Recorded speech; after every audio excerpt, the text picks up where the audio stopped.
La famille est une bénédiction. Elle est ce qui est au centre de notre existence lors de notre naissance. Il faut comprendre que la famille nous donne tout ce que nous avons besoin afin d'être nourris bien sûr, mais la famille nous donne aussi toutes les émotions et tous les sentiments que nous recherchons afin de mener à bien notre chemin spirituel durant notre vie. Pour bien comprendre le mariage, pour bien comprendre comment avoir à notre tour des enfants, si tel est notre désir, si tel est notre appel, tel est l'appel de la forêt. Vouloir des enfants et vouloir des choses si importantes qui coûtent aussi beaucoup de temps, de travail, de l'argent, de l'attention, en tout cas c'est un choix de vie aussi important que des enfants, ne peut être que défini par un appel génétique. C'est quelque chose que nous avons en nous, un désir, et qu'il est impossible d'enlever. Il est impossible de combattre, et c'est quelque chose de profond. Ce n'est pas une simple envie, c'est réellement un appel qui appelle une certaine structure de vie qui sera mise en place et qui restera pendant de longs moments. Ce qu'il faut aussi considérer comme un appel, c'est par exemple si quelqu'un ressent que sa vie doit être faite dans une ville et qu'il faut donc pas mal de ressources pour vivre dans une telle vie et il faut se concentrer pour arriver à ce genre d'expérience et de manifestation dans notre vie. La famille est particulière car aussi nous vivons notre sorcellerie, c'est-à-dire notre magie, les actions que nous menons afin de faire apparaître et en sorte d'augmenter la magie que nous avons en nous. Cette magie se fait aussi en famille. Cela veut dire que des fois, il y a des actions, des réactions, des instances, des moments, des pensées qui ne sont pas toujours logiques, mais instinctives. Car de toute façon, on travaille sur notre instinct quand on est en famille.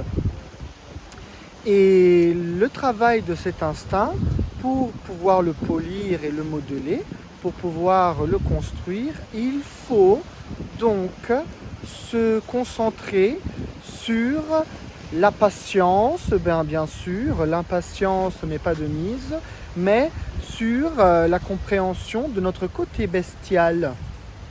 Car il faut le faire apparaître avant de pouvoir le polir, avant de pouvoir y travailler. Ce qui compte aussi donc aujourd'hui pour ce discours de la famille, c'est qu'il sera important pour un être vivant, un être humain surtout, parce qu'il y a des êtres vivants tels le crocodile ou d'autres êtres vivants qui vivent la famille de façon très différente. Le serpent s'éloigne directement de ses parents, tandis que le baleineau boit le lait de sa maman, les petites tortues ne rencontrent pas leur mère lorsqu'elles éclosent. Peut-être qu'elles peuvent la rencontrer, ou rencontrer même leur père, mais voilà comment la nature permet de vivre la famille de façon différente selon les espèces. Pour les humains, ce qui est très important de comprendre, c'est que notre famille donc est notre terrain sur lequel nous pouvons nous entraîner et qu'il faut réellement être juste parce que c'est la famille qui vous aidera à affronter le monde. Si vous avez des conflits dans une famille parce que les idées ne sont pas correctes et les idées qui ne sont pas correctes vont toujours contre la famille, vous n'arriverez pas à les utiliser tel un bouclier ou même telle une arme, car des fois, la meilleure protection est l'attaque.